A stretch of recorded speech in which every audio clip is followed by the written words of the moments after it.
Okay, it's good that you're still there. I'm still here. I'm still with you. Yes, the position of women and how important their chastity was to them. But how important was it the child should resemble the king? The whole thing is it seems so unusual to be in that kind of situation.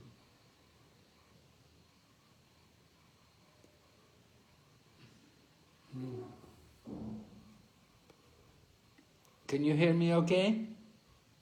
Yes, Maharaj, you were clearly audible. Okay, good. So Maharaj, in all circumstances, son may not resemble his father, because how did they speculate and contemplate that that is the situation for which they would be blameworthy? Their chastity was in question, and the king may not believe them or accept them. That's why they killed the innocent children. So it is quite peculiar situation for misunderstanding of the wives. Yes. Yes, it's a misunderstanding of the wives, isn't it? I think so. But it means the wives themselves were somewhat threatened, that some fear was there. Also, they may not be fully aware of Dharma as well, the importance that they have a duty to protect these children. So, the fear of society got to them more than understanding the duty towards raising the children. Yeah. Yeah, that's a good point. They're not so familiar with their duty to their children.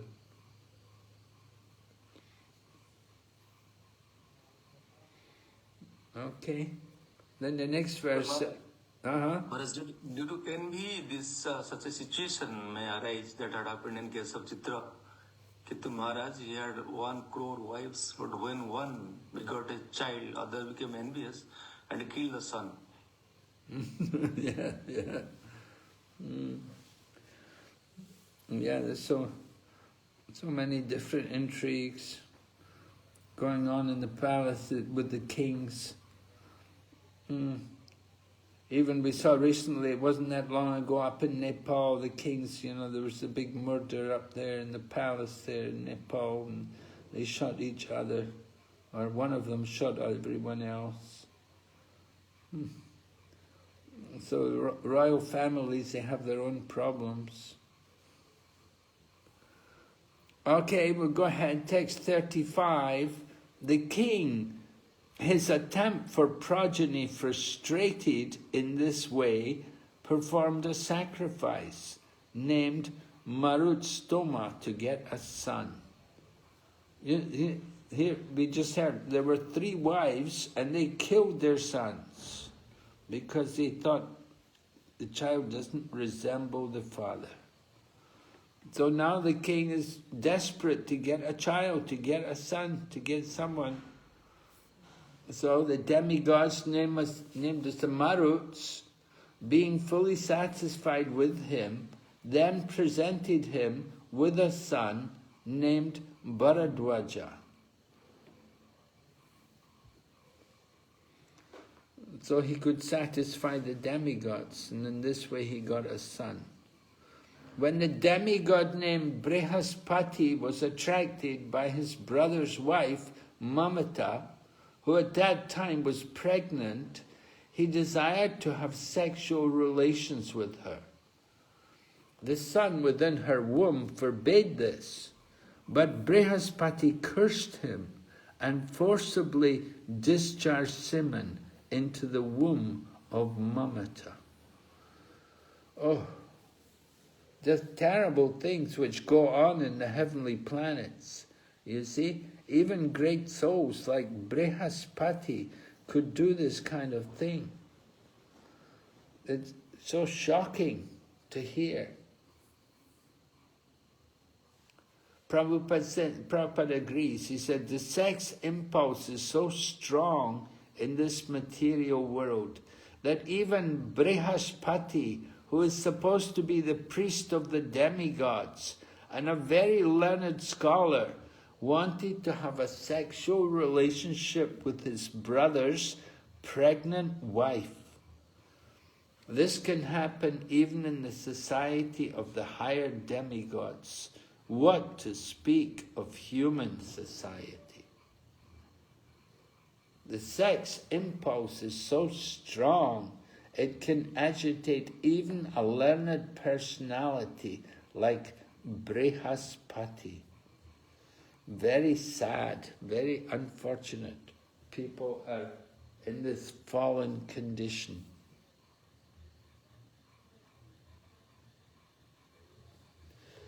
And so hearing... I was thinking that in the heavenly planets, they have so many women that are available to these sages and people that are society girls. Why be forceful with, your sister-in-law? If you have an urge, there are other girls that can facilitate that very happily. Why go for a chaste woman? That's, that was my confusion on this. Yeah, especially a woman who's already pregnant. My goodness, it's so shocking.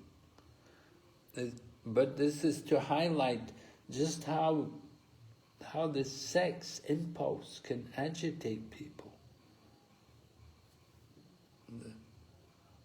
And we're hearing this again and again in these chapters, in this last portion of the 9th canto, of the lust, the danger of lust, and how even there among great personalities, and how they can perform these shameful activities.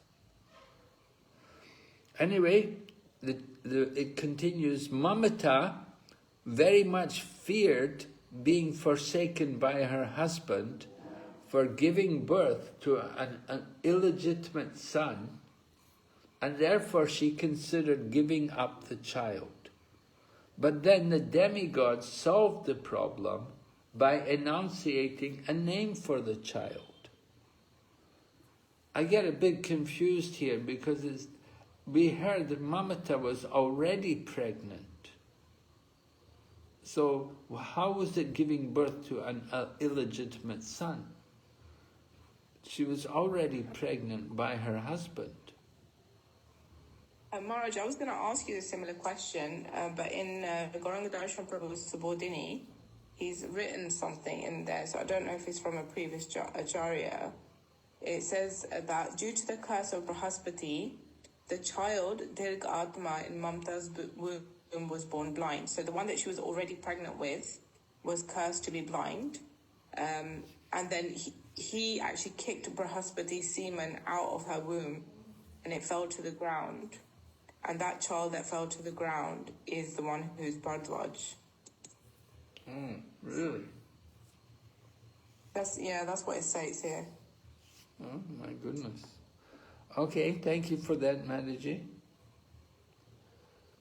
All right, so purport by Srila Prabhupada, according to Vedic scripture, whenever a child is born, there are some ceremonies known as Jatakarma and Namkarana, in which learned Brahmins immediately after the birth of the child make a horoscope according to astrological calculation. But the child to which Mamata gave birth was begotten by Brihaspati irreligiously. For although Mamata was the wife of Uttatya, or Brihaspati made her pregnant by force. Therefore, Brihaspati became Bharta. According to Vedic culture, a wife is considered the property of her husband, and a son born by illicit sex is called Dwaja. The common word still current in Hindu society for such a son is Dogla, which refers to a son not begotten by the husband of his mother. In such a situation, it is difficult to give the child a name according to proper regulative principles. Mamata, therefore, was perplexed, but the demigods gave the child the appropriate name Bharadwaja, which indicated that the child born illegitimately should be maintained by both Mamata and Brihaspati.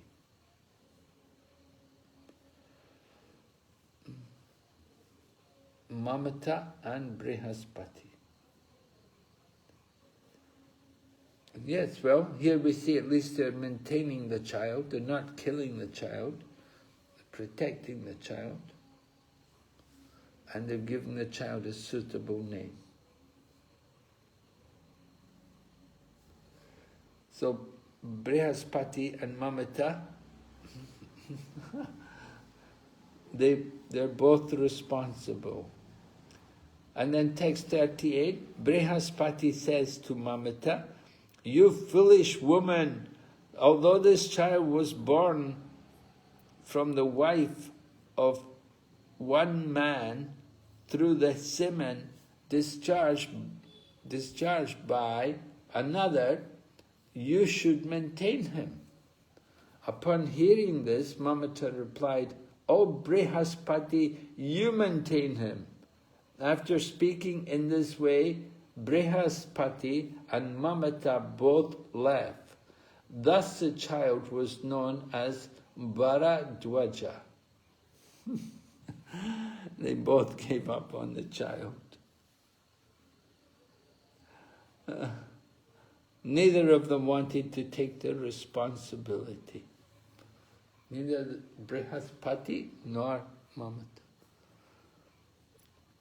Text 39, although encouraged by the demigods to maintain the child, Mamata considered him useless because of his illicit birth, and therefore she left him.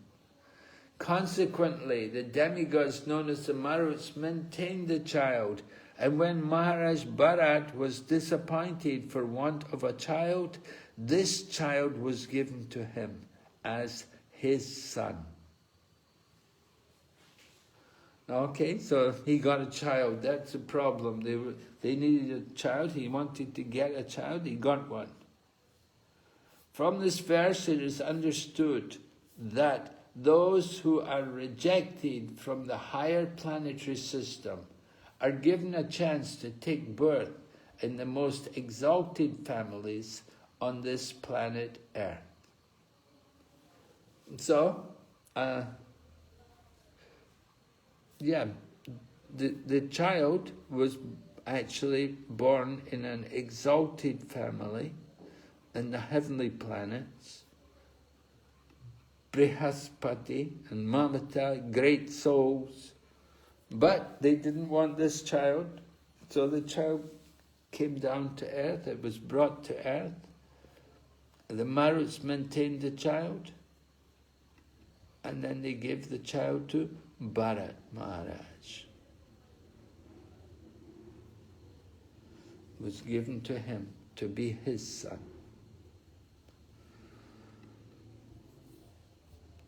So, very important for a king to have a son. If the king has no son, then it's very inauspicious. It's very, very important. King has to have a son who can take over, who can be the next king, and who can rule in the absence of the father. The king has to have a son who can deliver him from hell.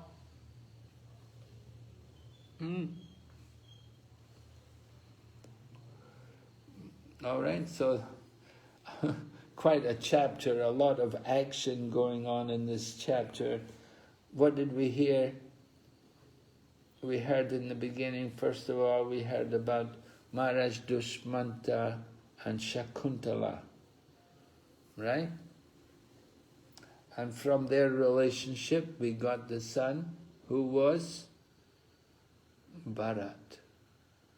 And so Bharat became the king of, not just of a kingdom, but the king of the whole world. And we heard about Maharaj Bharat's ruling, that he performed thousands of horse sacrifices. He was very charitable. He gave a lot of charity. He gave so many, 14 lakh elephants. He gave 14 lakh elephants in charity. Elephants who were all covered in gold.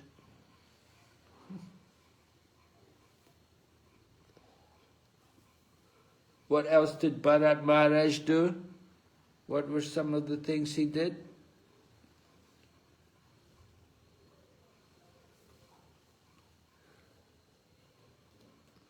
Anything else you remember?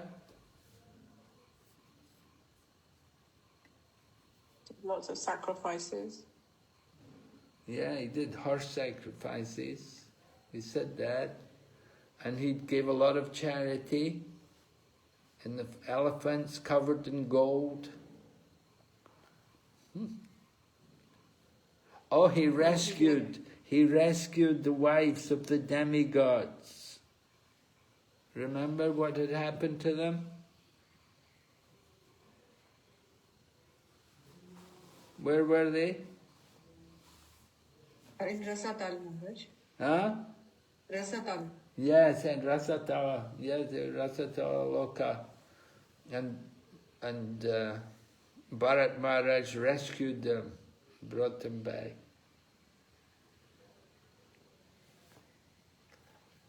Okay, and then we heard finally how he got a son. He got this son, Bharadraja. And that son was a special son. He came from the higher planets. The Maruts brought him and gave him to Bharat Maharaj, who wanted a child. But Maharaj, here is one question. He has done so many activities. But as a result, he performed this Marutstoma Jagna. By performing this Marutstoma Jagna, he got an unwanted child as a gift. Yes. Produced by Brihaspati and Mamata. Why it happened, Maharaj? Why? This is wrong. Huh? This is not right. I'm sorry, it's not right? No, they can give good progeny, but they have given the unwanted child. But it's This from was the not higher in the planets. proper way. It's from the higher planets. Okay, he came from Sargaloka Maharaj, but that is not in proper way. They did not get the son in proper way. It's from higher planets. It's special. That's why it's put. There was no proper Garbhodam Samskar. Just he wanted to associate with his brother's wife, and just possibly he associated. And this is semen. Well, but it's from the semen. Brihaspati. Brihaspati is a great soul, very learned soul. So even though it was not proper, but still a special child.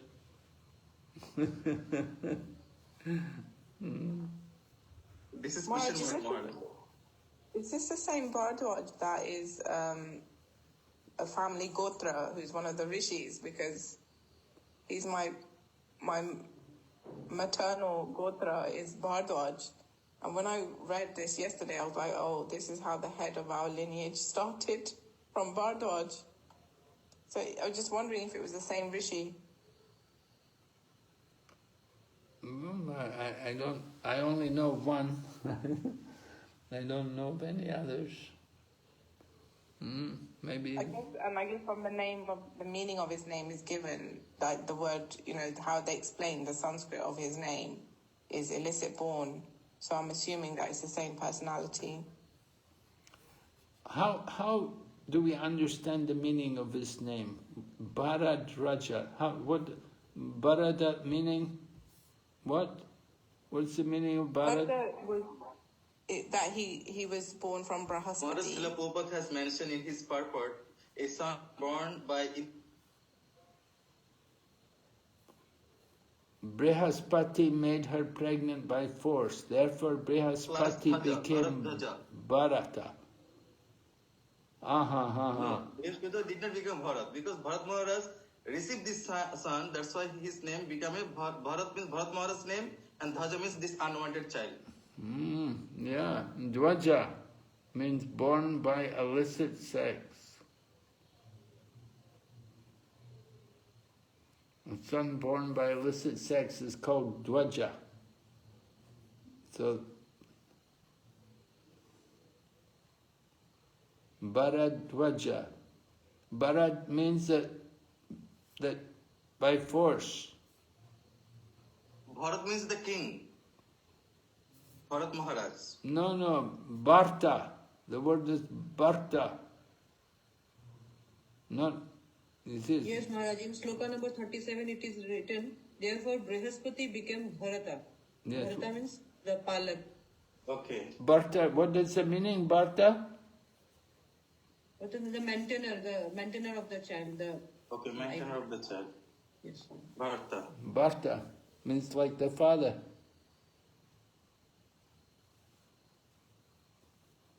And Dwaja means the son, born by illicit sex.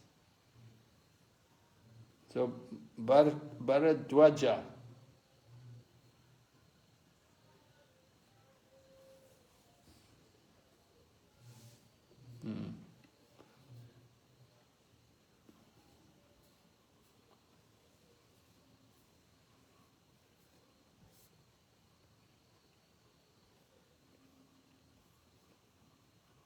Maharaj, Yes? if it's okay to ask a couple of questions on this last section here. Okay. So, of course, the words are not used here. The word is not used, but it seems like Brihaspati raped Mamta. That's what it seems like. Forcefully engaged in affairs with her. The word force is used. Okay. So, what is the consequences for Brihaspati? We don't hear of any punishment, any reaction.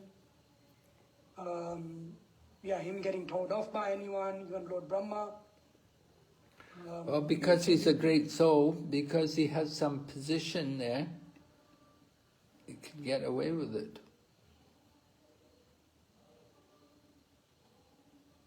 We can understand that someone gets away with it in our realm. But we say that the demigods are like the perfect servants of the Lord, and everything goes on under the direction of the Lord, and everything is proper, trim and proper. So Brihaspati should get some reaction, shouldn't he? There's no mention of anything about him feeling bad, or nothing is there. Yes, nothing is there. I agree. So, we have to understand. The karma will be there. You get some difficulties. You'll be the lust. The lust is not going to be satisfied. That lust is there, and you do something like that one time, you may want to try to do it again. Maharaj, Yeah. Maharaj, he was a rishi, na? His 7 rishis, one of the rishis. Maharaj. Sorry, what? Maharaj was rishi, Yeah. one of the rishi. Yes. 7 rishis. Maharaj, you know. So that was the result, right? That was the result of Brihaspati's sinful activity. We got Bharadraj.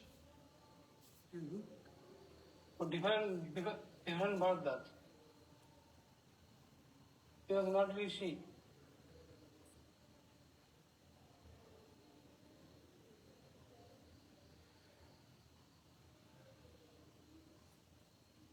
Yeah, Upananda Keshava Prabhu was just saying that this is a different Bharadraj compared to the great Rishi.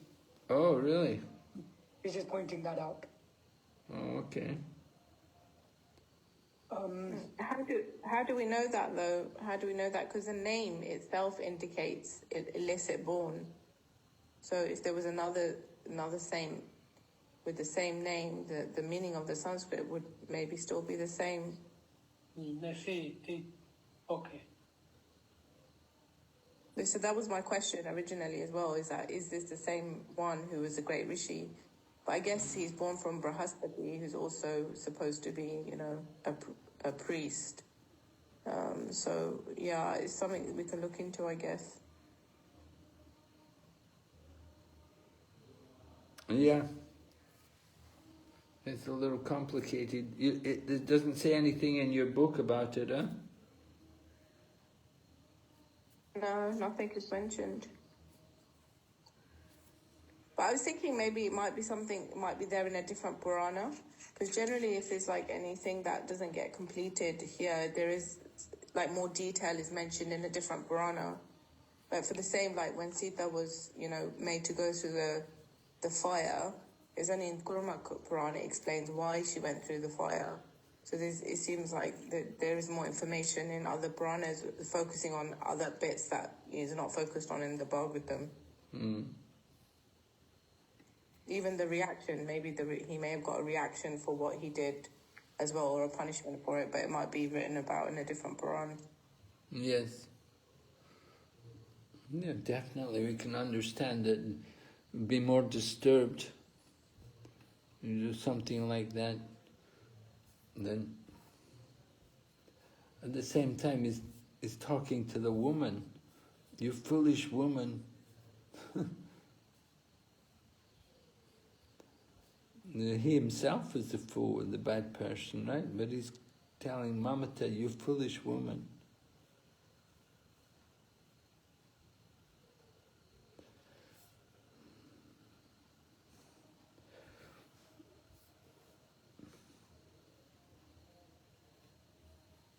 Maharaj, also, I don't know if this event happened afterwards or before this Brihaspati, because we know that Tara was forcefully taken by Soma.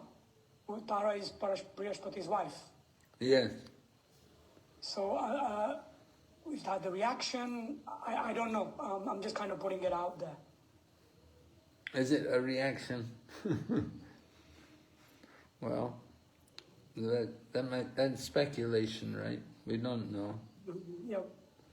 No, yeah, we don't know. I'm just kind of putting it out there. Mm-hmm. And Marge, another question, Marge, is we have this other son within the womb of Mamata. Right. Now while he's in the womb, he's saying he's having a go at Brihaspati, and then he kicks out the semen of Brihaspati. How to understand this? How to understand this? Because the womb is completely kind of separate or at a distance, from the genitals and so on and so forth. And do children are babies mature at that time? How conscious are they? All these things are there. So I'm just wondering your thoughts on that, Marge. Difficult to know. Baby kicks out the semen. Baby's undeveloped anyway, but still somehow.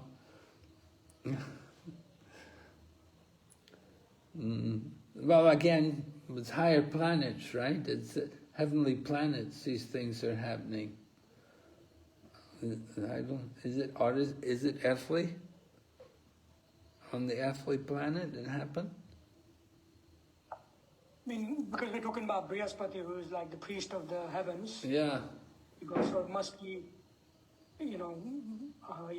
beyond. Yeah, he could just, because he's senior most. But of course we know that Brahma, when he did something, even although he didn't do it, but he just made the offense subtly, he gave up his body to atone for it.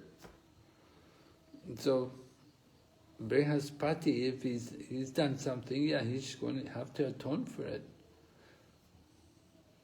Going to have to do something. If you can't do these things and just forget about it.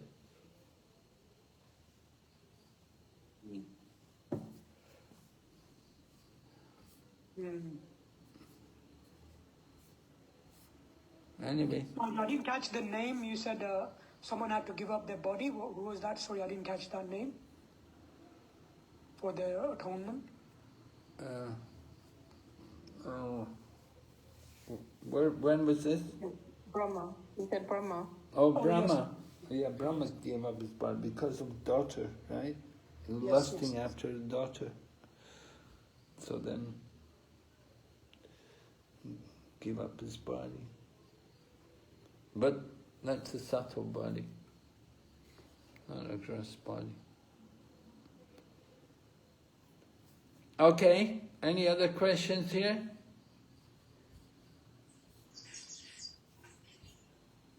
Yes, I have two questions. It could be from previously. Yeah? Regarding omens, that we see that, for example, Rukmini had this omen that trembled one part of her body, so Krishna appeared. Also, we had seen that, for example, Kamsa had these omens about he was going to be killed by Krishna.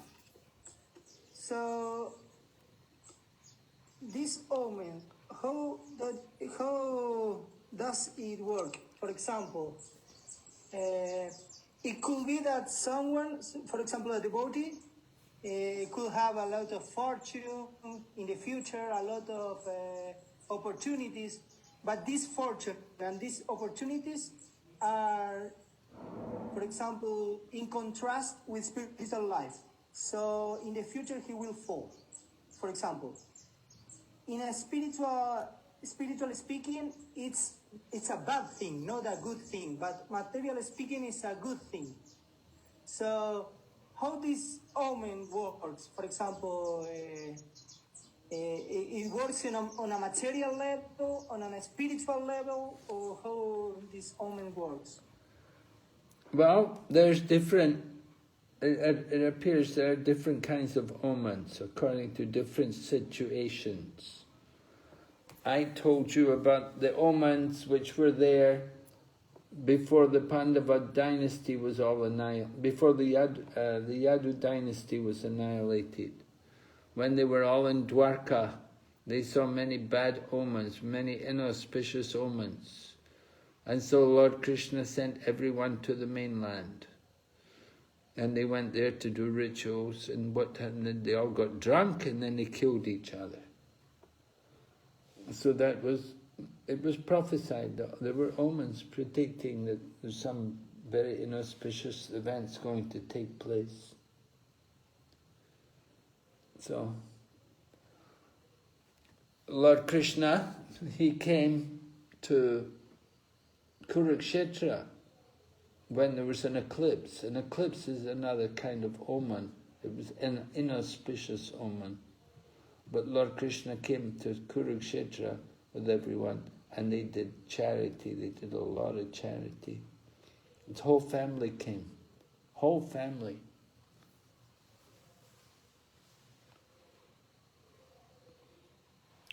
So, there are different kinds of omens, like Kamsa got the omen that he was going to be killed by the 8th child of Devaki.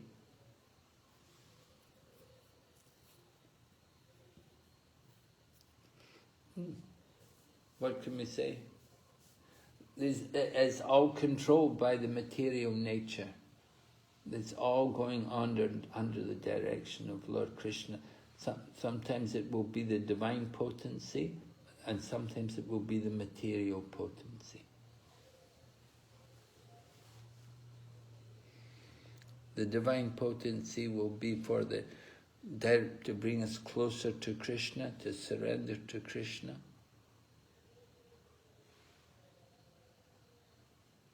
And the material potency will be events in the material world, on the bodily platform.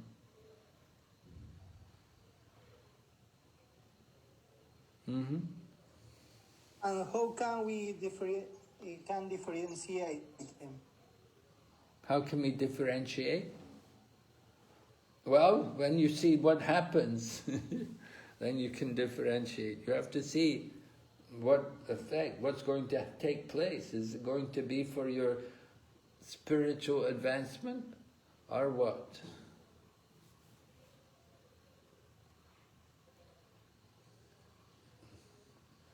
Sometimes we could say, well, it's just everything is happening just due to the influence of time. It's just all under the control of time. People dying, people leaving the body, the yadus annihilating each other, they all have to go back to their abode, heavenly abode, so they annihilated each other. It appeared, very tragic. It's the influence of time. Okay. Also, I have another question. Could be? Okay. As was saying that a seminal child, in the future, if he becomes a devotee, are going to liberate their father, right? But what about, for example, in this regard, I could remember like Nanda Maharaj, the Krishna. What about if a son has not a seminal father, but a father who grew up with him, like a nurse, for example? What about this father or mother? They will be liberated also? Yeah. Yes, if they're bringing up a child who's a devotee, they're bringing up a great soul, they will also be liberated. They're also great souls for bringing up a great soul.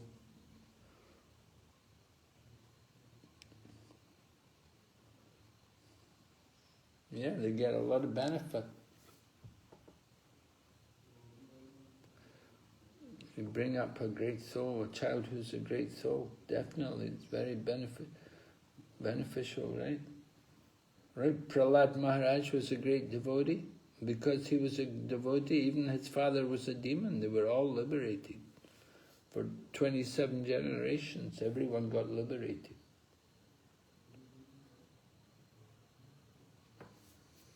Yeah?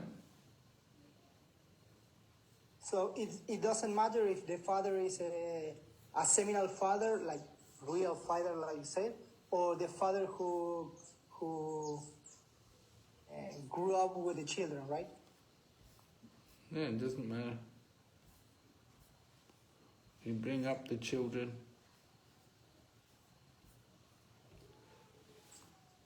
Nanda Maharaj, Mother Yashoda, they brought up Krishna.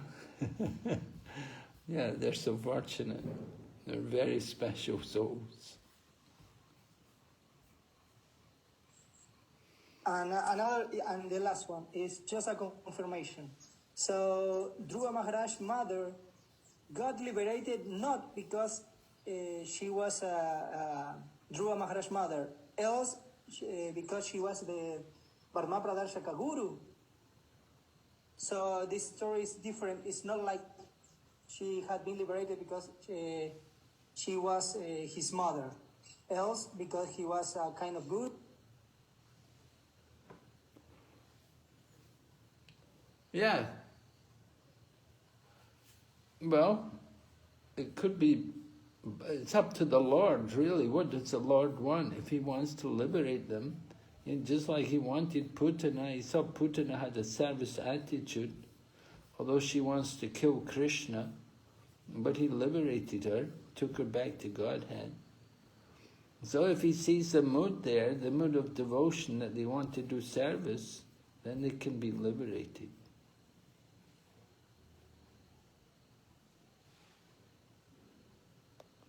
Yeah, it depends on their attitude, the mood which they have in performing the service.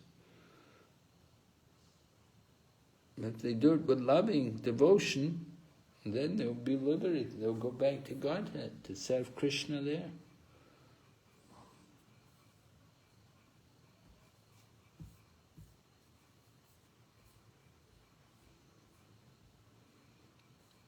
Very fortunate.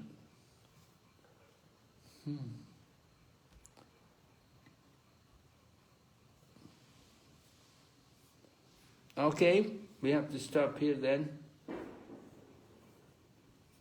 So we'll see you tomorrow night. Srila Prabhupada ki jai. Gaur Bhakti Vrinda ki jai.